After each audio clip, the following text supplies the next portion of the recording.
Magandang Lunes na tanghali, Pilipinas. Usaping bakuna po muna tayo. Dumating nung Huwebes, June 10, ang 2,279,160 doses ng Pfizer. Sa numerong ito, 210,600 doses each ang mabibigay sa Metro Cebu at Metro Davao. Noong Biyernes naman po, June 11, 100,000 doses ng Sputnik V ang dumating. Itong batch ng bakuna ay magsisilbing component 1 o first dose ng bakuna. Sumatotal, meron ng 180,000 na Sputnik V na dumating sa Pilipinas. As of June 13, 2021, 6 a.m., nasa mahigit na 1 milyon or 9,329,050 doses ng bakuna na ang dumating sa Pilipinas. Nasa higit 6 na milyon or 6,870,054 doses ng COVID-19 vaccines ang na-administer as of June 12, 2021. Kaugnay nito, nagsimula ang phased vaccination ang Armed Forces of the Philippines kanina umaga sa Camp Aguinaldo. Bukas naman ang bakunahan ng ating kapulisan sa Camp Crame. Inaasahan natin na mismong ang hepe ng pambansang kapulisan na si General Guillermo Elazar ang mangunguna sa bakunahan. Pupunta po tayo sa bakunahan ng ating mga kapulisan. Inuulit namin, libre po ang bakuna ha, first dose at second dose. At ang tandaan na hindi sapat ang unang turok para sa mga bakuna na kinakailangan ng 2 turok upang magkaroon ng pinakamataas na antas ng proteksyon. Kailangan makumpleto ang 2 turok na pawang binibigay ng libre ng pamahalaan. Isa pa rin paalala, kailangan pa rin magsuot ng face mask at face shield kahit nabakunahan na po. Dagdag protection ito laban sa virus, lalo na sa mga bagong variants. Hanggat hindi nababakunahan ang karamihan sa atin, mask, hugas, iwas pa rin tayo. Samantalang may lumabas na report tungkol sa Sinovac COVID-19 vaccines sa bansang Uruguay, kung saan ikunumpira ang 795,684 na individual sa kanilang bansa na nakatanggap ng second dose sa mga hindi nabakunahan.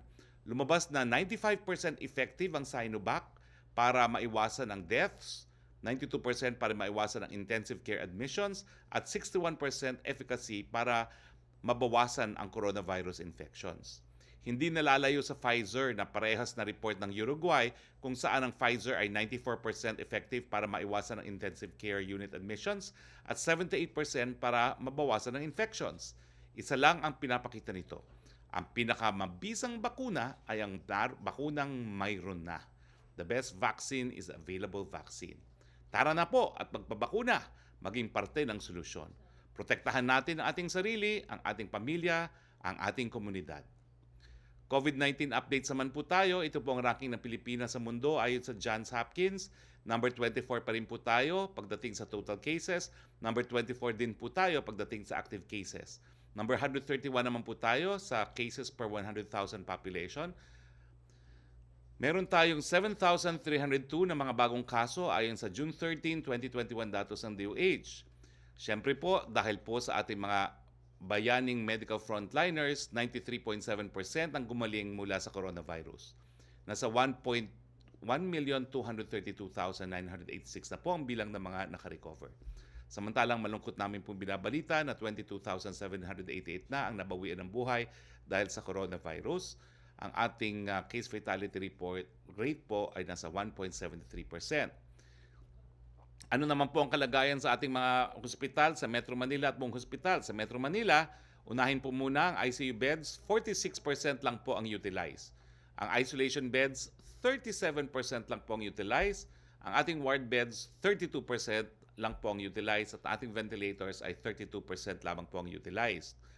Sa buong Pilipinas, ang ICU beds utilization ay nasa 58%, ang ating isolation beds ay nasa 48%, ang ating ward beds ay 47% utilized at ang ating ventilators ay 36% utilized. Makakasama natin po ngayon si Secretary Mon Lopez ng Department of Trade and Industry at si Secretary Vince Dizon. So punta muna tayo kay Secretary Mon Lopez. Secretary Mon Lopez, maraming salamat sa iyong mga paglilinaw. Simulan po natin, sino po ang kinakailangan magkaroon ng safety seal? Ano po ang proseso para makakuha ng safety seal? The floor is yours, Secretary Ramon Lopez. Thank you, Secretary. Wala kang audio, Sec. Walang audio, parang nakamute. Hello. mahina ang audio ni Secretary Mon Lopez. Babalikan po natin si Secretary Mon Lopez. Punta muna tayo kay Secretary Vince Dizon. Secretary Vince Dizon, ano po ang latest sa bakuna at sa testing natin? Secretary Vince Dizon, Deputy Chief Implementer ng National Task Force on COVID-19. Sir, the floor is yours. Maraming salamat, Spokesperson. Maraming salamat, Secmon. Mabilis lang po ito. Ako po inatasan ni Secretary. Oo, Charlie Secretary Vince, pwedeng siguro tanggalin yung mask mo kasi parang garbled yung volume mo. Yes, go ahead please. Maraming salamat, Spokesperson. Maraming salamat, Secmon. Ako po inatasan ni Secretary Charlie Galvez, ang ating vaccine czar, na magbigay ng maikling report tungkol sa rollout natin. Magpapakita lang po ako ng ilang mga slides.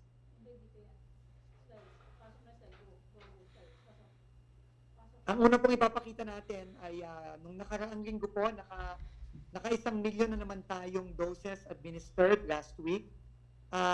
Ang ibig sabihin po nito, 3 linggo na po tayong dire-diretso na nakakapagpabakuna ng 1 million doses kada linggo. At yung 3 linggo na po yan, at tayo po dyan, 7 million na po ang ating nabakunahan at nakikita po natin talagang pabilis na po ng pabilis ng ating pagbabakuna. At noong nakaraang linggo, tumaas na naman po ang ating pagbabakuna.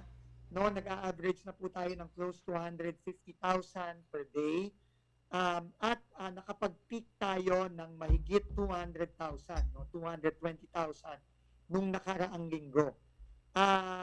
Despite po na kakaunti pa lang ang bakuna na dumating nitong mga nakaraang mga 2 weeks, dumadami po ng dumadami ang ating pagbabakuna. At kampante po tayo at very positive po na sa mga susunod na linggo dahil nga po sa mga bakunang inanunsyo ni Spokesperson Harry kanina, yung dumating pong 1 milyong Sinovac at yung dumating pong mahigit na 2 milyong Pfizer, mas madami po tayong mababakunahan sa mga susunod na araw at susunod na linggo. Kaya po, nagsimula na rin tayo. Last week, nag-launch po tayo ng A4. At ito po, nagpe-present lang po tayo ng mga picture ng mga A4 vaccinations ng ating mga manggagawa sa Quezon City, sa Maynila, sa San Juan. Dito po, may mga sa San Juan po, no, matutuwa po ang ating mga kasamahan sa media dahil po bakuna po tayo ng mga kasama natin sa media dyan, no? Kasama po ng mga kapatid nating mga Muslim. Alam naman po natin sa San Juan, nag-outbreak po tayo dyan, nagsimula ang outbreak natin sa isang Muslim prayer room. So napaka-symbolic po na binakunahan na po ni Mayor Francis Zamora yung ating pong mga Muslim traders sa Green Hills. No? At kasama po din po nila, may mga binakunahan po tayong mga cameraman at reporter ng GMA, ng PTV4 sa San Juan. Nagbakuna din po tayo sa Mandaluyong. Nung pong Saturday, nagbakuna po tayo sa Mega Mall at madami pong mga lugar. At nagbakuna din po tayo sa Taguig nitong mga nakaraang mga araw. At sa iba pong mga syudad sa buong NCR plus 8, nagsimula na rin po ang A4 vaccination. At kanina po ako po ay nasa Camp Aguinaldo at binabakunahan na rin po natin ang ating mga sundalo. No? Meron tayong babakunahan ng mga 1,000 soldiers sa Camp Aguinaldo today. At siguro po in the next 2 weeks, yung ating A4 frontliners ng ating mga sundalo, ng ating mga kapulisan, ating mga Bureau of Fire Protection, ang ating Philippine Coast Guard, NBI, at iba pang mga frontliners, mababakunahan na rin po sa mga susunod na araw. Finally po, isang magandang balita lang. Pruweba po na slowly but surely nagbubukas na tayo. Kahapon po, dumating na po ang mga participants ng FIBA Asia Cup qualifiers. Ito po ay ang kauna-unahang international sports event sa Pilipinas. Simula po nung ating paglaban sa COVID-19, dumating na po ang South Korea at dumating na po ang Team Gilas kasama ng ating exciting new player, si Kai Soto. Dumating na rin po siya sa FIBA bubble sa Clark and aasahan na pong dumating iba't iba pang bansa sa mga susunod na araw at mag-uumpisa na po ang mga games natin sa Wednesday, June 16. Maraming salamat po, Spokes, and thank you very much sa lahat ng ating mga media partners. Thank you very much, Sec Vince Dizon, and congratulations on your magazine cover appearance. Tignan po natin kung naayos na ang audio ni Secretary Ramon Lopez. Sir, ano ba ho itong safety seal na kinakailangan makuha muna ng mga gyms bago magbukas? At sino po nag-i-issue? Anong proseso para makuha yung safety seal? The floor is yours, Secretary Ramon Lopez. Thank you, Secretary Spokesperson. Okay na ba ang audio natin? Okay na po. Okay na po. Okay. Magandang tanghali po sa lahat, si Sec Vince, si Sec Roque, sa lahat po nating mga kasama. Dito po sa safety seal, ito po ay isang paraan para mabigyan at mabalik ang kumpiyansa ng ating mga kababayan, mga customers, na yung establishmento na may safety seal ay sumusunod sa minimum public health standard.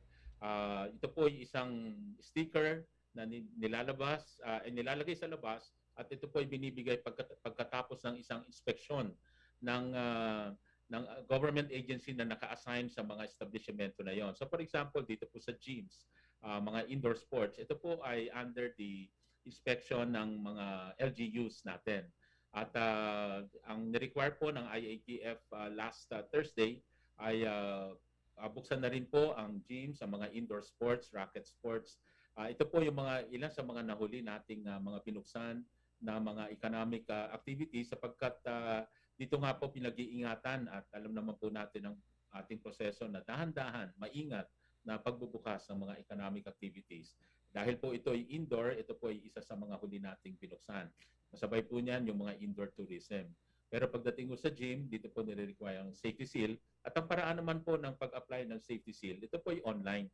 Ito po ay pumunta lang po sa safety seal microsite at doon po mag-a-apply yung establishmento na yon. Meron nung gagawin silang self-assessment to make sure that they are already compliant to the minimum public health protocol. And when they are confident that they are complying, mag-request na sila ng inspection. And after the inspection, sila po mabibigyan ng safety seal kaagad, no? At ito po, this will allow 30% operating capacity dito po sa mga indoor sports. At of course, meron po tayong i-request po mamaya sa IATF na kung pwede, dahil marami hong nagre-request na gusto na magbukas kaagad. So siguro po dito para mabuksan kaagad, pwede naman ho nating i-request na imbis na 30%, magbukas sila kahit 20% para lang ho makapag-open na sila at hindi na sila mag-antay na mag-i-inspeksyon. Dahil alam po natin na hindi kaagad baka hindi kaagad sila mapuntahan. Para ho mawala ang bureaucracy, gusto natin ease of doing business, i-request po natin na payagan ng buksan kahit 20%, at pag na-inspection sila kaagad within 1 week or 2 weeks, pwede ho silang mag 30%. Dahil ang safety seal naman ho would allow really a 10 percentage point increase sa mabibigyan ng safety seal. Even in restaurants, even in mga salons, barbershop, we allow additional 10% points increase once na mabigyan sila ng safety seal. Again, ito po ay patunay na safe po dun sa lugar na yon, and hopefully this will encourage consumer confidence and eventually business confidence. So again, dun lang po, online application lang po, and then request for inspection. Salamat po, Spokesperson. Secretary Lopez, may alam na ba ho kayong mga chain of gyms na nabigyan na ng safety seal and are now allowed to open, o wala pa po? Dahil nung Friday lang po natin in-announce, so we are expecting today ang mga application, at ang mga LGUs kanina po nasa Mandaluyong po tayo at nag-issue tayo ng safety seal doon sa isang malaking establishmento ron. Sabi po ni Mayor ay kasama ho ito sa papupuntahan kaagad nila. In fact, mabilis po ang mga LGUs din naman natin. The Mandaluyong, for instance, 2,400 na ang na-issuehan na safety seal dito sa mga establishmento. Sa Mandaluyong pa lang ho yun. And itong gyms, dahil ka-announce po natin, ay papupuntahan din po nila kaagad. So, ang most likely po, next week, may mga ilang gyms na magbubukas. Ay, opo. Immediately po, Secretary. Immediately. Okay. Maraming salamat, Secretary Lopez. Please join us for open forum. Simulan na po natin. Yusek Roque, go ahead please. Yes, good afternoon, Secretary Roque. Good afternoon, Secretary Lopez and Secretary Vince Dizon. First question from Laila Salaverio of Inquirer for Spokesperson and for Secretary Vince. Cebu has amended its protocols and now requires an RT-PCR test on the 7th day upon the arrival of an OFW or returning Filipino, but it is still keeping its swab upon arrival policy and allows those who test negative to proceed to their destination and complete their quarantine there instead of in a facility as required by the IATF. Question, is the IATF or Malacañang satisfied with these changes Cebu has made? Well, lilinawin ko lang po, no, ang inamandihan lang po yung ordinansa ng Cebu to include the 7 days RT-PCR test. It has always been the protocol which deviates from the IATF protocol that in Cebu, arriving passengers are given PCR upon arrival and then on the 7th day, but if they test negative on the 3rd day, then they are sent for home quarantine. Now, the memorandum of the ES po diverting flights to Cebu to Manila, intended for Cebu to Manila expired last June 12. No, wala pa po akong nakukuhang any further issuance from the Office of the Executive Secretary or from the President himself. Let's just say that the matter is within the cognizance of the President po, no? Kasi pinatawag naman ni Presidente si Governor Gwen Garcia, binigyan ng pagkakataon magsumite ng kritik sa protocol ng Cebu. Ang Department of Health, nagsumiti po ng kritik ang Department of Health at wala pa po akong natatanggap na balita since then. But I think the IATF policy remains that it must be followed nationwide. Although, as I said, ang Presidente na po ang magdesisyon, no? Dahil inaksyonahan na po yan ng Presidente. Antayin po natin ang desisyon ng ating Presidente. Secretary Vince? Gaya po ng sinabi ni Spokeshari, hintayin na lang po natin ang desisyon ng ating Pangulo. Pero pinag-aaralan naman po ng mga advisors ng IATF yung mga recommendations na galing sa Cebu. Opo. Second question po niya, if Cebu can do this, does this mean other LGUs can also amend their testing and quarantine protocols as they see fit? Well, as I said po, no, ang IATF policies are supposed to be implemented nationwide, although yung mga probinsya po na may MGCQ, gaya ng sinabi ko na, yung pagpupulong kay na naroroon si Secretary, Governor Gwen Garcia, let's learn from the experience of provinces and regions which have been on extended MGCQ. Question from Cresceline Catarong of SMNI News. Any comment daw po on Vice President Robredo's remark regarding on the COVID-19 response ng Davao City? Robredo said, and I quote, sa Cebu parang controlled, di ba? Parang controlled ang marami ang ginagawa. Ang partnership doon, hindi lang talaga LGU, pero very active doon ang medical community. So tingin ko ang lesson sa Cebu, ganun din makakapulot ng aral ang Davao, end quote. We fully support the statement of Mayor Sara in this regard. Tigil na muna ni BP Lenny ang pamumulitika at sasagot naman po si Mayor Sara as Mayor of Davao City kapag daw po the VP quote dares to run for President. So abahan po natin ang enkwentro ng dalawa. Thank you, Secretary Roque. Parating naman po yan. Anyway, Nela Lesbores, please. Hi, good afternoon, Secretary Roque at sa ating mga guests na Secretary Lopez at Secretary Dizon. Secretary Roque, for my first question, schedule muna po ni Pangulong Duterte.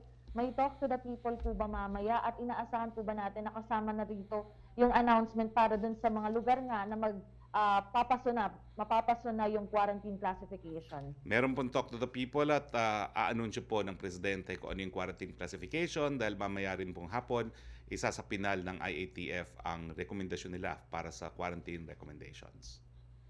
Opo.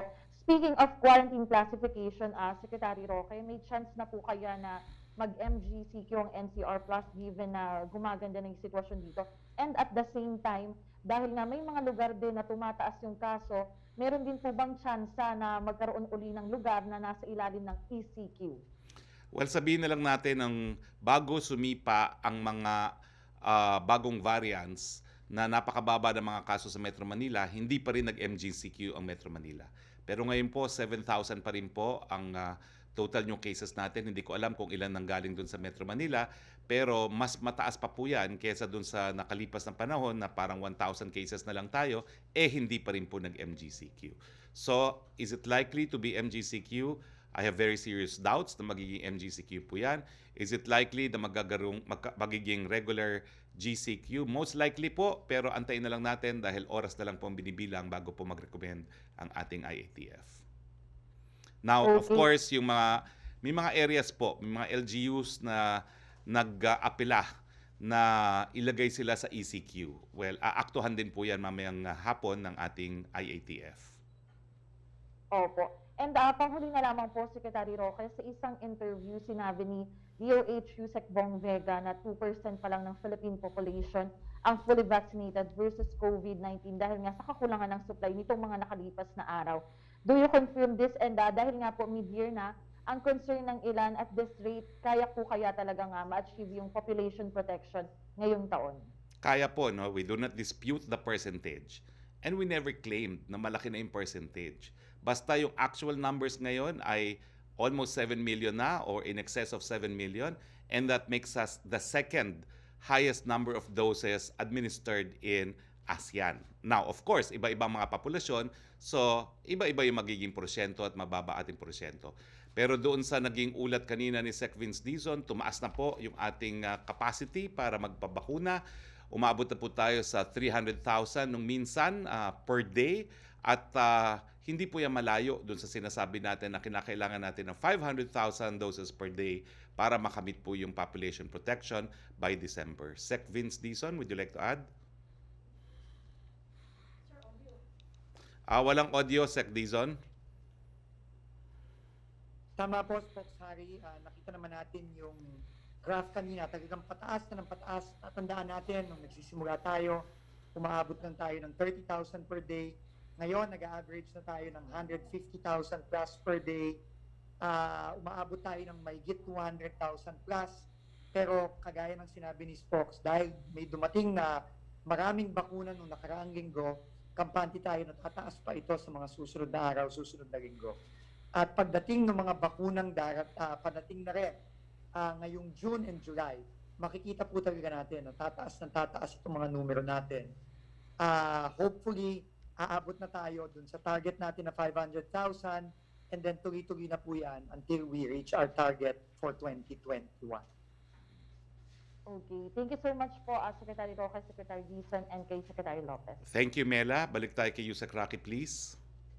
Yes, so Secretary, question from Maricel Halili ng TV5. Can you give us more details about the President's message encouraging Willie Revillame to run? Ano po ang napag-usapan ng Pangulo at ni Willie? I have a copy of the video greeting of the President. Ang sabi nga po niya, tumakbo ka ng presidente, pero sa bandang hulihan, sabi rin po niya na pwedeng magpresidente si Willie Revillame. No? It's a video greeting of sorts, no? So hindi po yun new meeting between Willie Revillame and the President. Opo. Second question po niya, how's the health condition of the President? He was outbalanced during the Independence Day rides. Was it a simple misstep or did he get dizzy? It was a simple misstep. Malinaw naman po sa video, no, that the President was turning on a podium, no, some kind of a podium. So medyo na out of balance lang po. Wala naman pong problema sa kalusugan. Opo. For Secretary Vince Dizon, question from Maricel Halili. Senator Drilon asks the government to make a full accounting daw po of the 82.5 billion COVID budget before asking for more funds from Congress. He said that transparency is critical for the success of our vaccination program. How will you respond to this? Senator Drilon asked, how many did the national government buy and at what price? Tama po, no? Napaka-importante po nung sinabi ni Senator Drilon. Transparency po talaga is very important. And the national government agencies will be presenting the breakdown of the budget and how it has been utilized, released and utilized tomorrow at the Senate Committee of the Whole hearing. And definitely po, sinusuportahan po natin yung calls for transparency and we will be very transparent po. Opo. Second question po niya, the Philippines ranks 8th among 10 Southeast Asian nations in terms of vaccination and vaccinating its whole population. According to international think tank, our world in data, the Philippines has vaccinated only about 4.23% of its total population as of June 8, with 6.31 million doses of the COVID-19 vaccine administered so far. What does this figure say? Are we behind our vaccination program, Secretary Vince? No, I don't think we are. Remember, ang pinaka-importante sa vaccination program ay yung supply. And nakita naman natin, hirap na hirap ang buong mundo sa supply. Pero despite that, nakikita naman natin, pagdating ng bakuna dito, mabilis tayo nakakapagbabakuna. At ngayon, dahil binuksan na natin ang pagbabakuna sa ating mga manggagawa na kailangan ng bakuna, makikita po natin, tuloy-tuloy na po ang ating ang pagbilis ng ating pagbabakuna, and we are very hopeful that if we get the supply that we are programmed to get in the next couple of months, bibilis po yan at maaabot po natin ang ating targets for 2021. At saka siguro dadagdag ko, no, yung unang quarter, first 3 months na nagbakuna tayo, umabot tayo ng 7 million. So meron pa tayong 2 quarters until December, no. So kung if we go at the current pace, it will be 21 million. Pero dahil dadami nga po ang supply, I think we will hit the target by December. Thank you, Secretary Roque. Secretary Vince. Yes, punta naman tayo kay Pia Gutierrez, please. Hi, sir. Good afternoon. Sir, before I start my question, sir, could you clarify the number of vaccine doses na nandito na sa Pilipinas? Kasi may nakapansin po dun sa number ninyo na nakalagay dun sa graphics kanina, it's only 9.3 million. Pero parang nasa 12.7 million doses na tayo as of our database po dun sa ABS-CBN research. Secretary Dizon, you are the task force, national task force. Ano ba ho ang total na dumating? I'll confirm the numbers later. I just want to make sure about the numbers. And but Secretary Galvez will be making a report tonight to the President on how many doses we've already received. Okay, Alright, we sir. will confirm that also tonight, no? Yes, sir. Kasi doon sa monitoring ng ABS-CBN, the number is as of June 6 pa. And according to our research, it's running na mga 12.7 million doses. Pinatanong lang, sir, just to be clear. Let's And, go with your figures then. Okay po. Mas marami, sir. Opo, next po. Okay po. Sir, my first question is for Secretary Vince Dizon. So, sir, dumating na yung 2.2 million na Pfizer vaccines from COVAX. So, how soon can we start the A5 vaccinations this month? And may guidelines na po ba tayo rito? Will we have the same prioritization of the vaccines, like, for example, sa NCR plus 8? Yes, no. So the Pfizer vaccines have been deployed beginning the weekend. So nag-deploy na sa mga iba't ibang lugar. Pero kung maalala natin, importante na ang mga Pfizer vaccines, dahil nga medyo delicate ang handling nito, ito ay pinapadala sa mga LGUs at sa mga probinsya na may proven capability to handle the vaccines. Ang sukatan natin doon ay yung kanilang ability to store and to handle, dahil nga minus 80 degrees, no, hindi biro ang handling nito, at kailangan i-assess sila ng DOH kung kaya ba nilang i-store at i-deploy ang mga bakunang ito. Marami dyan ay sa mga malalaking syudad tulad ng NCR, ng Cebu at Davao, pero nagpakita na rin ng capability ang mga ibang syudad sa Central Luzon, sa Southern Luzon, sa Region 6, at sa iba pang mga cities sa Mindanao. So yon ay ibabahagi na at na-deploy na yan starting nung weekend, at meron ding deployment ngayon at bukas. Kung saan sila gagamitin, importante maalala natin, yan ay mga COVAX vaccines, yan ay donated, at dahil dyan, importante i-prioritize ang A1, ang ating senior citizens, ang ating those with comorbidities, at ang ating mga indigent population. So magsisimula na yan kapag natanggap na ng LGUs ang mga bakuna. At simple lang ang guidance, kailangan i-prioritize sa A1, A2, A3, health workers, seniors, yung mga may comorbidities, at yung ating mga mahihirap. paulit-ulit sinasabi ng ating Pangulo na dapat unahin ang ating mga mahihirap na kababayan at yan din ang goal ng COVAX para sa equitable distribution ng mga bakuna. Yes, sir. Before we continue, no, kakapasok lang na balita from the Office of the Executive Secretary. The President has decided that the IATF protocols must be implemented by the Cebu province. The last extension was just a preparation for full implementation of that decision. So the President has also considered the DOH critique and has decided that Cebu province must abide with the IATF arrival protocols. Sir Vince, thank you for that. But can we start this June? Yung Yes, five definitely. Yes, they will start already. They will start already. But we cannot overemphasize the prioritization for healthcare workers and especially also our senior citizens. No, especially for the Pfizer vaccine. No, very important ito. That's why we have required all LGUs to have very special lanes and special vaccination centers for healthcare workers, senior citizens, and those with comorbidities. For my second question, the DBM is asking for another 25 billion pesos for the procurement of vaccines. But senators are questioning this because they want to know first how much of the original 82.5 billion allocated for our vaccine purchase have been dispersed. Kasi until now, apparently wala pa rin daw accounting for this. So could you tell us, sir, what happened to the 82.5 billion? And why is there a request for an additional 25 billion for vaccines? First of all, I just want to clarify. No, I don't think the DBM has made any request for an additional 25 billion pesos. I just want to clarify that.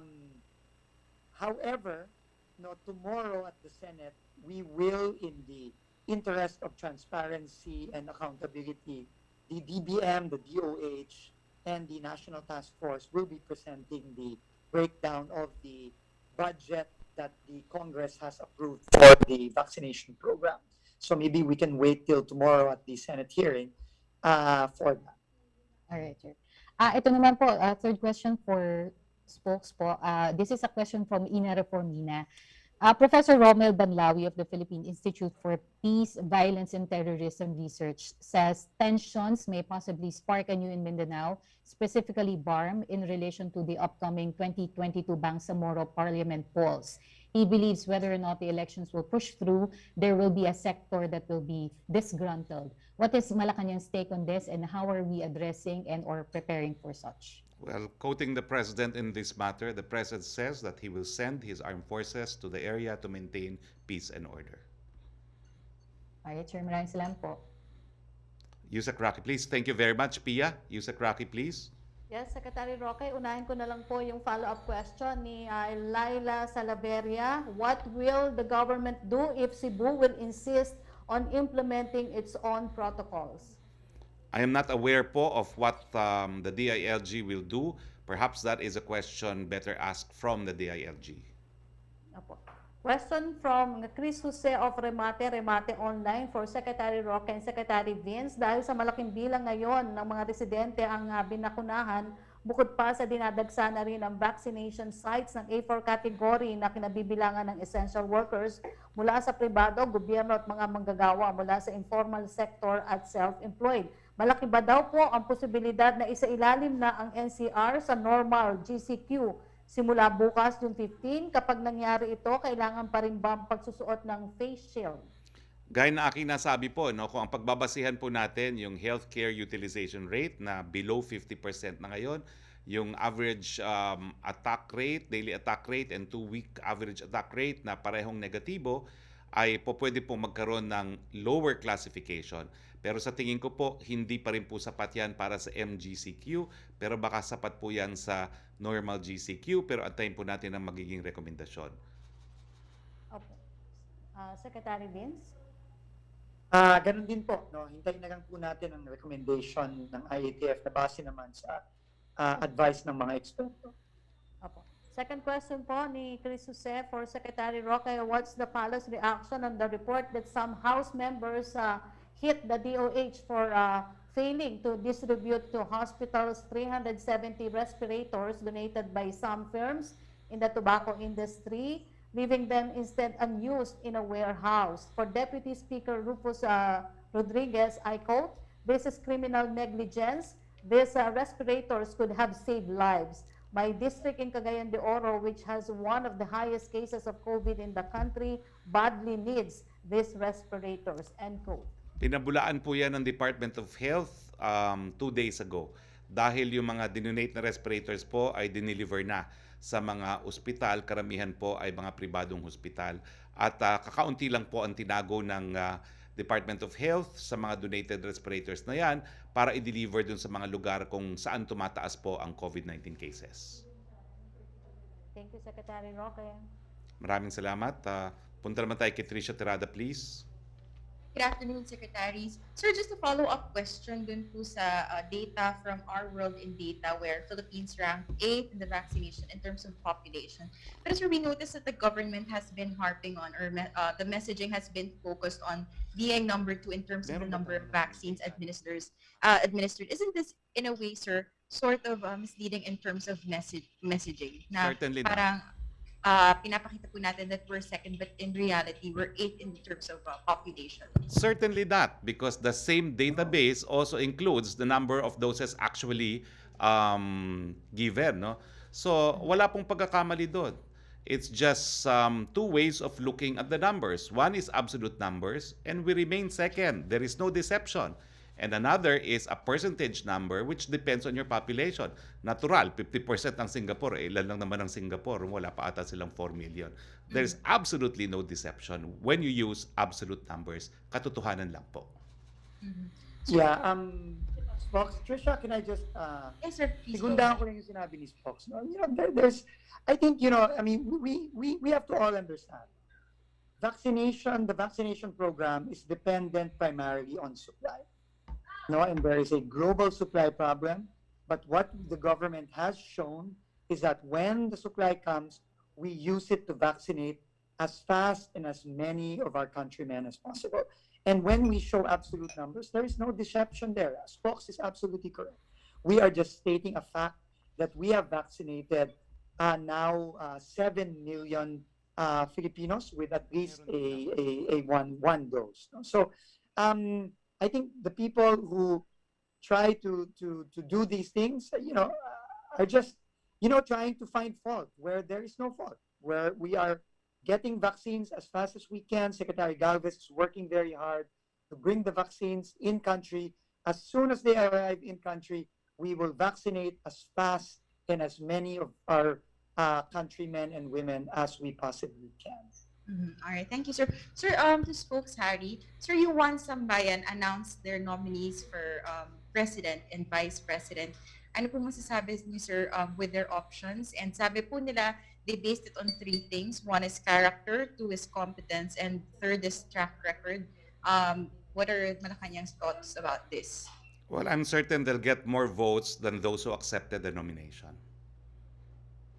Yung admin, sir, kailan po kaya plano mag-announce ng nominees? And ano po yung tinitignan na basis ng administration for nominating candidates? Nakatutok muna po kami sa pagbabakuna at sa pandemya. Inisatabi muna mga pangarap at mga kagustuhan na manalo sa eleksyon. Malayo pa po sa isipan ng presidente yan. Folks, this question is for you or for SecVids or SecMon. Tomorrow po yung end ng quarantine classification natin. What kind of quarantine or GCQ are we looking at in terms of implementation? For example, mas tinitignan po ba natin yung pagluluwag na ng easing of age restrictions, opening more establishments, and opening, pag-expand ng mga capacities po? I think I answered that earlier. No, I think most likely it will be ordinary GCQ. This has been announced also publicly as the recommendation of our implementers, the Metro Manila mayors. Although I don't want to second guess, an ordinary GCQ would result in higher percentage capacity, no, particularly for indoor dining and for indoor facilities, no. If I may, Spokes, Yes po. Yeah, oo. Yeah, tama po 'yun, 'no? Kung tayo po ay we go into a lower classification, ang iingatan lang po natin itong movement sa operating capacity. I think it is moving on its own in terms of yung gradual and safe increase in operating capacity.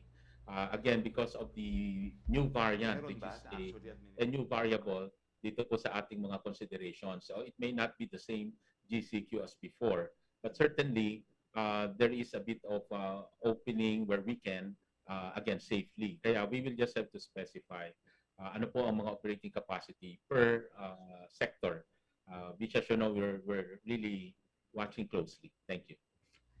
Thank you very much, Secretary Lopez, Secretary Dizon, and Secretary Roque. Thank you very much, Trish. We go back to you, Sec Rocky, please. Yes, Secretary, clarification lang po ni Kylie Atienza ng Business World. If NCR Plus yung normal GCQ or sa NCR lang daw po ba? Well, alam niyo po, tinuturing na natin na isang lugar itong NCR Plus. No? Halos lahat po ng decision natin is not just for NCR but for NCR Plus. Dahil ang katotohanan naman po, it is one geographic unit. No? Opo. Question from Sam Denilio of Business Mirror for Secretary Roque. May update na po ba sa request ni former Associate Justice Francis Hardelesa asking President Duterte to certify as urgent a new law amending the baseline law? No further developments, but I've been informed by Justice Hardelesa that has been contacted by lawyers from the Office of the President doing staff work on the proposal. Opo. Second question niya, may naging action na ba ang IATF sa proposal to increase the 5,000 cap this year for healthcare workers? Wala pa pong aksyon ng IATF, wala pa pong motion galing sa DOLE, bagamat the matter has been referred to a technical working group sa POEA po at saka sa Department of Health. Thank you, Secretary Roque. Next question from Pia Renada, please. Hello, Sec. Can you hear me? Go ahead, please. Yes, sir. Sir, first question on yung Cebu protocols. Sir, because the President before issued many warnings and threats against local officials for failing to respond to COVID-19 violations, and we're just wondering, is the President similarly outraged that Cebu Governor Gwen Garcia, since in a way this tantamounts to a violation of IATF protocols on arriving passengers, hindi po ba? Well, in the meeting, I did not sense any such emotion from the President. There was, in fact, an understanding over the issue of humanity as far as the 10-day quarantine period for OFWs are concerned. And of course, there's the reality that Cebu Province has been on MGCQ for the past 10 months. If Cebu Province continues to implement its own rules, will Malacañang see it as an affront to the President, given that you're already issuing this warning? I do not know, and I leave this matter to the Department of Interior and Local Government. Mm-hmm. And then a question for Secretary Mon Lopez. Sir, yung safety seal requirement po ba will still apply if NCR Plus is downgraded to regular GCQ? Yes, of course, safety seal requirement will be required. But again, just to clarify, required siya sa ngayon sa gym, but we shall be requesting that this be made voluntary also as a way to increase the capacity. In other words, just like the application in other business establishments, the opening can happen already, but the establishment can ask for a safety seal to increase the operating capacity by 10 percentage points. So, yun yung i-request natin mamaya. Sa ngayon kasi, the agreement on the gym is required safety seal before opening. So, what we will request is allow opening and have safety seal even and the inspection even after opening. And that opening and that safety seal will allow an additional 10 percentage point. So, for specifically, the gym probably can be open 20% before the safety seal, and then magpa-inspect na sila para may additional 10 percentage points. So 30% pag may safety seal. So sir, yung policy that you're mentioning that they can actually already open pero less than 30%, that's already in place? That's effective? No. So kaya nililinaw ko lang na yung policy na to ipopropose natin sa IATF. Because for ordinary GCQ. Thursday and Friday ang na-approve 30% pero may safety seal. So ang request natin, let's allow opening 20%, pero pag may safety seal, 30%. So it becomes now parang you can now open, pero have a safety seal even after opening.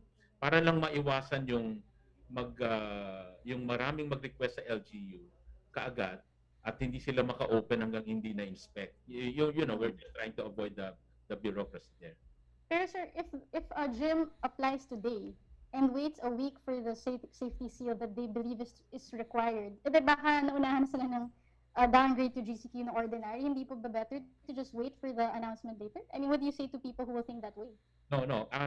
Kaya sinabi natin kanina in the earlier question na pag nag-downgrade to regular GCQ, we just have to be careful lang on the percentage of operating capacity. We will have to keep it and allow a gradual movement also. Hindi siya automatic as in the previous percentage operating capacity ng mga GCQ last year or yung before na GCQ natin.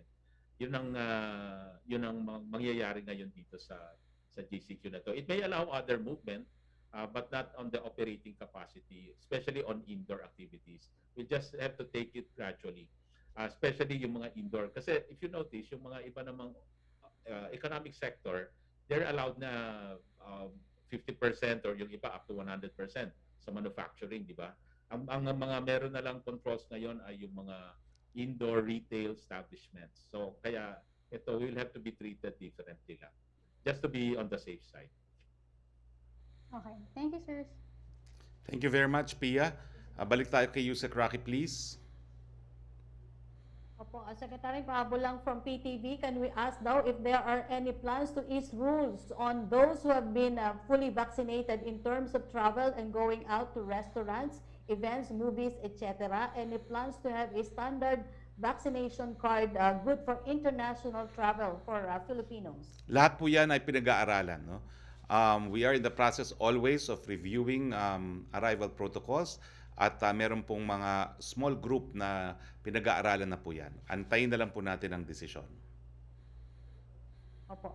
From Red Mendoza of Manila Times for Secretary Lopez, sinabi po ni Philippine College of Physicians President Dr. Maricar Limpi na ang gyms ay non-essential at dapat na pinanatiling sarado dahil sa threat ng virus. Ano po ang masasabi nyo?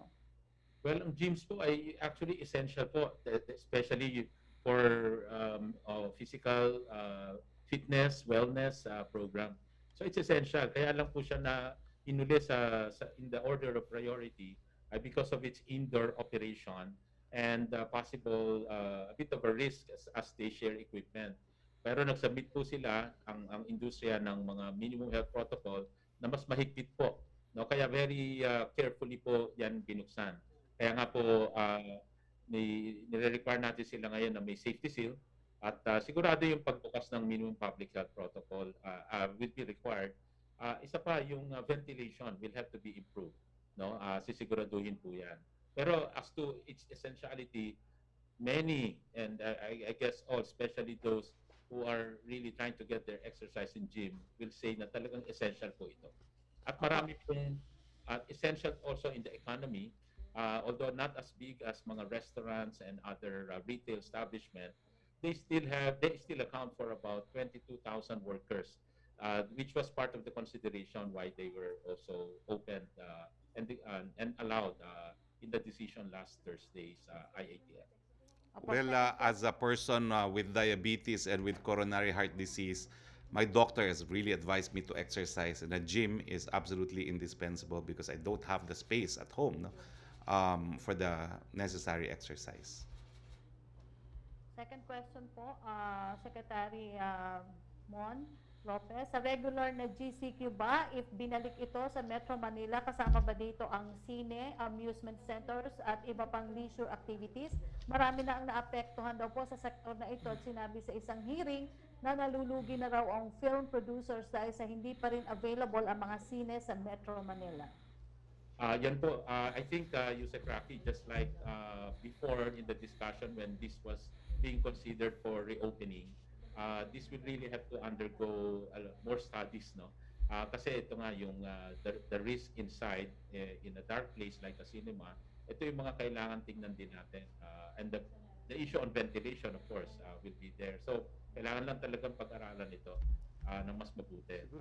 And right now, we're just treading carefully dito sa mga indoor activities na to because of the new variants. Okay. Bago tayo magpatuloy, no? We have verified our figures and we maintain that the total number of vaccines that have arrived is 9,329,050, although we wish the ABS-CBN figures of 12 million were correct. But it's really 9.3 million. Hindi pa kasi na-update yung mga latest arrivals, no? But so far, the official figure is at 9.3 million. Okay, next question please. Opo. For Secretary Vince Dizon, tanong pa rin po mula kay Red Mendoza ng Manila Times. Sinabi po ni Dr. Limpin na may mga ospital na punuan na naman ng ICU tulad ng Heart Center at San Lazaro. Ano po ang ginagawang hakbang ng NTF para hindi maulit ang surge na nangyari nitong Marso? Una po, i-verify natin kung accurate po yung information. Kausap ko po si Undersecretary Bong Vega, ang ating treatment czar, at sa kanyang pag-check, hindi naman puno ang Heart Center at San Lazaro. In fact, medyo mababa na nga, as reported ni Spokesperson, ang critical care utilization ng NCR. Pero tayo nakabantay pa rin. Alam mo, itong COVID-19, nakikita naman natin, hindi lang sa Pilipinas, sa buong mundo, talagang very unpredictable. At ang mga ginawa natin nung nakaraang mga linggo at buwan is talagang naghahanda tayo for a potential surge. No? Kailangan lagi talaga tayong handa. Kasama na dyan ang isolation facilities, kasama dyan ang mga gamot na kailangan naka-preposition sa ating mga ospital, kasama din dyan ang mga dagdag na ICU facilities at mga kagamitan tulad ng mga ventilators at mga high-flow oxygen machines. No? So, very important ang paghahandang yan at ginagawa yan ng maigi ni Yusek Bong Vega ng ating treatment czar. So, tuloy-tuloy pa rin ang paghahanda. Hindi tayo pwedeng maging kampante. Thank you, Secretary Vince. Thank you, Secretary Roque. Okay, punta naman tayo kay Ivan. Mayrina, please. Magandang hapon, Secretary. Ang question ko po ay para kay Secretary Mon Lopez, sir. Go ahead, please. Kanina lamang po inanunsyo ni MMDA Chairman Benhur Abalos na nagkasundo ang mga Metro Manila mayors na i-adjust yung curfew 12 midnight to 4 a.m. na daw po. Ano ho magiging impact nito sa operasyon ng ating mga negosyo? Can they just automatically adjust operating hours? Halimbawa ho yung mga mall, pwede sila magsara ng alas 10 or maybe even later? Or ganun din po ba yung mga restaurants and other business establishments? Yes, Ivan, pwedeng immediate implementation nito and correct tayo dyan na yung mga establishments can immediately adjust their yung operations hours nila. At malaking tulong ito, thank you sa MMDA, malaking tulong ito kasi alam mo yung extension lang ng opening hours nila will allow additional maybe 1 or 2 more turnovers, yung sabihin yung palit ng tao at more customers at of course mas malaking kita para sa mga workers dun sa mga establishmento na yon. That means that they can close around 10, 10:30 and they still be on still be allowed greater mobility. Kahit sabihin natin na nililinaw nila na ang hours naman allowed even during the curfew hours, yung pag-uwi nila sa bahay nila. Pero yung customers ang talagang umuwi ng mas maaga dahil sa curfew. Kaya ho, by extending by 2 hours, malaking tulong yan doon sa mga establishmento na yon na makabangon at anyway, safe pa rin ho. In fact, in mga ganong establishments, mas na-monitor ang galaw ng mga tao dahil talagang sinusunod nila yung mga physical distancing and all the minimum public health standards. Okay, salamat, Sec. Sir, the overall direction is apparently to reopen the economy. Pero tulad po na nangyari nitong Biyernes, may kumalat pong larawan sa EDSA Carousel. Matindi ho yung siksikan ng mga pasahero dito sa EDSA Carousel at maging yung LTFRB nagulat dito sa dagsa ng mga pasahero. Maybe Sec Vince or Sec Harry can answer this. Ano ho ang tingin ng gobyerno dito? Hindi ho ba ito cause of concern? And is this another surge in the making kung hindi ho natin na-manage ng maayos? Well, tama ka dyan, Ivan. No? Kung hindi po tayo magpapatuloy na mag-mask, iwas at hugas at bakuna, talaga pong babalik na naman tayo sa mas striktong quarantine na classification.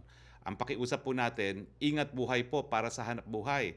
Pag tayo po ay nagsiksikan, siguradong mas marami pong mahahawa, sigurado na namang makakaapekto yan sa ating hanap buhay. So para sa ating sariling kabuhayan po, mask, hugas, iwas at bakuna. But is it even realistic, Secretary, na to ask that of the public? Natural, mapasok po sila sa trabaho, kailangan nila mag-commute, sasakay sila sa EDSA carousel. Ano ho kaya ang pwede pang gawin dito para maiwasan ho yung mga ganito? Kasi we were in the same situation 3 months ago at look what happened, na nagkaroon po tayo ng mga surge because of the new variants. Well, bukod sa apela natin sa taong bayan at sila po talaga ang may susi kung ano magiging kinabukasan natin, siguro po hihingin natin sa DOTR na damihan pa yung ating mga marshals, lalong-lalo dyan sa EDSA Carousel, para masiguro po ang distancing. No? So hayaan nyo po, pagkatapos ng programa, tatawag po tayo sa ating mga kasantrabaho sa DOTR para humingi ng mas marami pang mga marshals nang maiwasan na yung mga larawan na gaya nito. Secretary Vince, sir, are we better prepared now? Are we better equipped? Are we better situated to handle a possible surge? Ngayon po nagre-reopen tayo. Halimbawa ho, sa testing capacity natin, sa ating mga temporary treatment and monitoring facilities, are we in a better position now? Kung sakali man po, wag naman na magkaroon ng surge ulit. Ivan, salamat. No? Gaya ng sinabi ko kanina, no? Very unpredictable ang COVID. Kaya talaga dapat lahat ng oras natin ay ginagamit natin para maghanda para sa isang potential surge. Tuloy-tuloy po ang paggagawa ng DPWH ng mga temporary treatment facilities. Tuloy-tuloy po ang pag-iimbak ng ating DOH ng mga gamot para sa mga ospital. Tuloy-tuloy din po ang ating pagpapataas ng kapasidad natin to test, although napakarami na nating mga laboratorio, lalo na dito sa NCR Plus, kaya may kapasidad tayong mag-test ng marami pag kinakailangan. So wala po tayong magagawa kundi lang maghanda lang ng maghanda, Ivan. Definitely, compared to last year, mas handa tayo ngayon. No? Pero hindi tayo pwedeng maging kampante. Okay, panghuli po, please kay Secretary Roque. Sir, please help us understand the statement of Mayor Sara doon po sa puna ni VP Lenny. Ang bahagi po ng sagot niya, there will be a proper time to attack my performance as an LCE in this pandemic if she dares to run for president. Ito po ba'y kumpirmasyon na talagang tatakbo si Mayor Sara? Well, una-una, I have no authority to speak for the good mayor. No? Pero kaya nga po kanina, nung tinanong ako, inulit ko lang po ang sinabi ni Mayor Sara.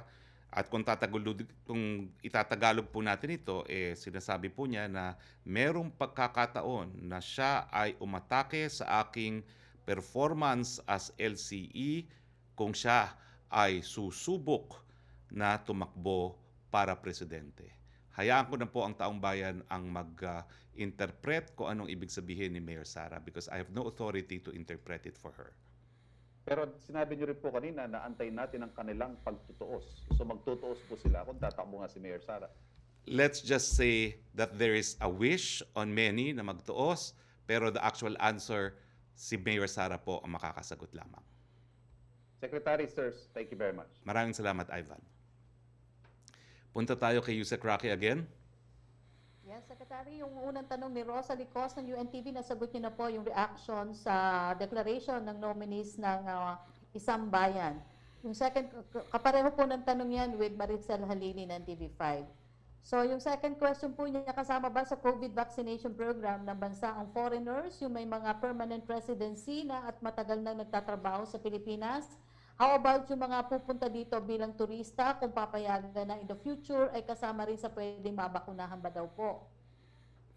Kung hindi po ako nagkakamali, no, parang na-discuss na yung mga permanent residents ay po pwede po. No? Kaya nga po yung may mga nagreklamo na meron daw mga Chino na binabakunahan, kung hindi po ako nagkakamali, no? Kasi no one is safe until we are all safe. Kung nandito sila as permanent resident, syempre po, saan sila kukuha ng bakuna kung hindi dito, no?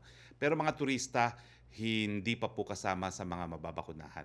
Hindi pa po tayo parang Amerika na namimigay ng bakuna sa kahit sino dahil kulang pa po ang ating mga bakuna.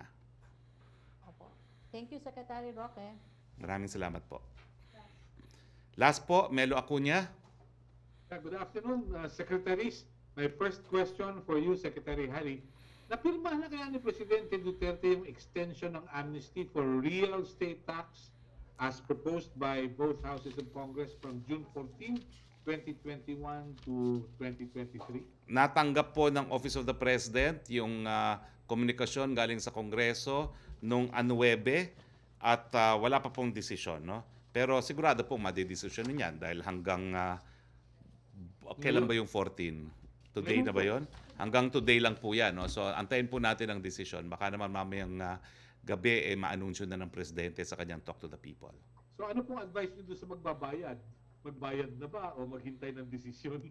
Wag na kayo magmanyana, no? Kung kinakailangan na, kung kaya nyo ng bayaran nyo na po dahil mas mabuti po yan para masiguro na makakasave kayo sa ng malaki, no?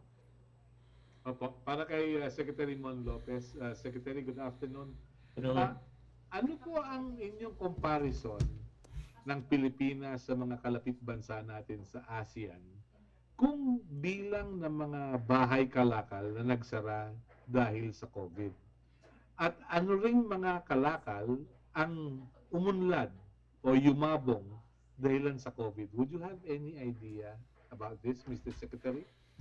Well, sa atin, well, definitely in terms of una yung sa mga growth rate, we expect a recovery naman. We've been reporting itong 2021, starting second up to the third, fourth quarter, we can expect naman a rebound like a positive growth, and the total average is about 5 to 6% growth. We're seeing signs now, even yung exports natin, 2 buwan na siya na yung March ay 41% growth. Yung April exports growth ay 72% growth. Yung mga volume of production index nagwa 160% growth. At itong babalik ko sa exports, hindi natin pwedeng sabihin lang kaya siya nag-grow kasi mababa yung base last year. Even i-compare siya dun sa previous year na 2019 pre-pandemic, yung exports level natin ngayon ay mas mataas. So it appears that talagang bumabalik tayo dun sa solid growth path na dapat na meron ng exports. Bakit po naging ganon? Dahil po yung nakwento natin kanina, yung polisiya ng ating quarantine ngayon, kahit ECQ, inalaw ang 100% export operation, inalaw ang 100% BPO operation. Kaya ang BPO also is one sector na kahit pandemic ay siya ang nag-grow, hindi siya nag-lay off, nagdagdag pa, nag-grow siya 2%, they're looking at 5% growth for the full year. Ang exports, we're looking at maybe for the full year, even around 7% growth. Kaya malaki ho ang potential na makabalik po tayo kaagad sa growth path itong taon na to. And we would say we would be comparable dun sa ibang bansa. Lalo na yung even in the bigger economies, ang mga growth po dyan, if ever, bumabalik po sila ng mga 3% to 5% growth. Tayo naman po ay hindi mahuli dyan. Of course, yung talaan as of now, malaki po talaga yung tinama sa atin last year. At compared sa ibang bansa, tayo yung pinakamasama ang tama. That's the reason why even in our policies right now, dito sa mga quarantine classification, mayroong a little favor being given na to the economic side of it. In other words, yung quarantine natin ina-allow yung more operation, more essential businesses to come back to operate at higher capacity. Hindi tulad nung dati natin na ECQ na marami tayong mga sinarang mga sektor. Ngayon po ay inalaw natin lalo na yung mga essential pati mga manufacturing ay mas maaga nating pinataas ang operating capacity. So you know, no? So compared to other countries, hindi naman ganun kasama ang ating tinitingnan. At in fact, we are in for a good rebound for this 2021. Yeah. Secretary, but you will also agree with me na hindi lahat ng Pilipino o hindi karamihan ng mga Pilipino ay may kakayahang gumastos sa mga kahit na essentials. Anong ibig niyo din yung sabihin doon? We may not have the capacity to buy. Well, hindi po, but tama po na may mga, dahil nga ho dito sa mga nakaraang closures ng mga businesses, dahil nga dito sa quarantine, meron hong mga natamaan na in terms of yung kanilang purchasing power, nawalan ng trabaho, at dumami ho yung poverty level natin, no, for a while. Pero kaya nga ho ngayong I'm talking of the 2021 na mga quarantine classification na inaalaw po natin yung mas maraming magbukas, lalo na kung ito po ay again non-essential and essential. Like in manufacturing, I mentioned, inalaw na po up to 100%. At yung experts, inalaw nga siya ng 100% operation. So with all this, we foresee na madali hong makakabalik ang ating ekonomiya. Meron hong pag-aaral din dahil yung nangyari ngayon, yung pandemic, ang mga economists po ay mabilis hong nakakabalik. Unlike a financial crisis na mas matagal ang healing process. It will take maybe over 4 or 5 years, no? Ito pong pandemic, parang oras na ma-solve po natin ito at maka-overcome dito, ang economy po ay mabilis makakabalik. Again, our economy has good, solid fundamentals. From the population 110 million, ang FDI natin tumaas na ng 45%. Ibig sabihin, mabilis bumabalik. Magkaroon lang ng reopening. Nandyan po yung essential resources, population which serves as a market. It also serves as a resource for manpower. Dinadayo po tayo because of the 49 million manpower that we have here in the country na madaling nakakabuo or nakakapunan ng mga requirements ng mga investors. Maraming salamat po. Para po kay Secretary Vince, magandang tanghali po, Secretary. Magandang tanghali po. Magandang tanghali po. Binalita po ni Secretary Harry na mayroong 9,329,050 vaccines na narito na sa Pilipinas, nasa inventaryo. Siguro po mas magandang maliwanag natin, ilan dito sa 9 na milyong doses na ito ang nabili natin at ilan yung dumaan sa COVAX at ilan po yung donasyon. That will, convince people that we're really serious in our campaign. Secretary Vince, I'm sorry, no, but as of 1:05, the National COVID-19 Vaccination Operation Centers, bulletin number 105 informed us that the figure has been updated. The figure of vaccines that have arrived has been updated, communicated to us as of 1:05 p.m. We have received 12,605,870 doses of vaccines. That's 12,605,870 as of 1:05 notification. So I guess the wish of PIA has been our command. It is 12 million. Thank you. Yeah. Sa bilang pong ito na 12 million, ilan yung nabili, ilan yung donated, ilan yung dumaan sa COVAX? Opo, no? So, ang vast majority po nitong 12.6 million doses, no? I don't want to give specific numbers lang, no? Off the top of my head, Melo, no? Sec Charlie Galvez can give the specifics. But the vast majority of the 12.6 million doses that have arrived in the country have been either donated by COVAX primarily and by our bilateral partners such as China. No? The vaccines that have been bought are those that have been bought from China, yung Sinovac, and those that have been bought from Russia, yung Gamaleya. Yung ating mga biniling mga bakuna na Pfizer, Moderna, AstraZeneca, at iba pang mga brands, no? Novavax, Johnson & Johnson. Yan po ay paparating pa lang, no? Dahil nga, napaulit-ulit nating sinasabi, meron talagang malaking problema sa global supply ng mga bakuna dahil marami sa mga bakunang ito ay nandoon sa mga mayayamang bansa. No? Kaya tayo ngayon ay talagang humihingi ng tulong sa ating mga multilateral partners such as the COVAX and our bilateral partners such as China. No, pero parating na yan, pero ang importante nga na paulit-ulit nating sinasabi is lahat ng bakunang dumating sa ating bansa ay kailangan mabilis na ibakuna at mabakuna natin sa mas nakararaming Pilipino ng napakabilis. Opo. Hahabol po ba tayo o umaasa tayo dun sa pangako ng G7 na 1 billion doses ng bakuna na ibibigay sa mga bansa? Napakagandang balita po ng mga bagong mga bakuna na ibibigay ng mga mayayamang bansa tulad ng Estados Unidos. Pero kagaya ng sinabi na rin ni Sec. Galvez, meron na tayong mga napirmahan na kontrata. In fact, ang Moderna, ang ating initial orders ng Moderna, ito yung mga nabili na natin ay darating na ngayong June. No, sa aking pagkakaalam ay June 25 ang dating ng unang order, ng unang delivery.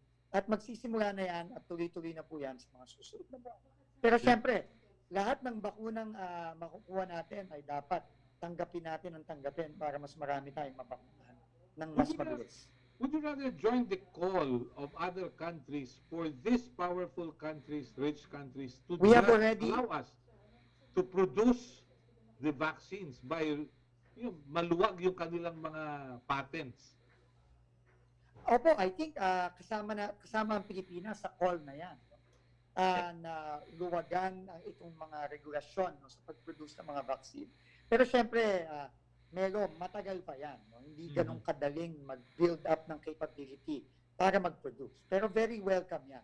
So ngayon, tayo nakafocus sa paghahanap ng bakuna kahit anong source hahanapin natin para mapabilis ang pagbabakuna sa Pilipinas. Thank you very much, Secretary. Thank you, Secretary Harry. Yes, go ahead. Thank you. Sec. Vince, madagdag ko lang na actually meron tayong mga request na tulad ng mga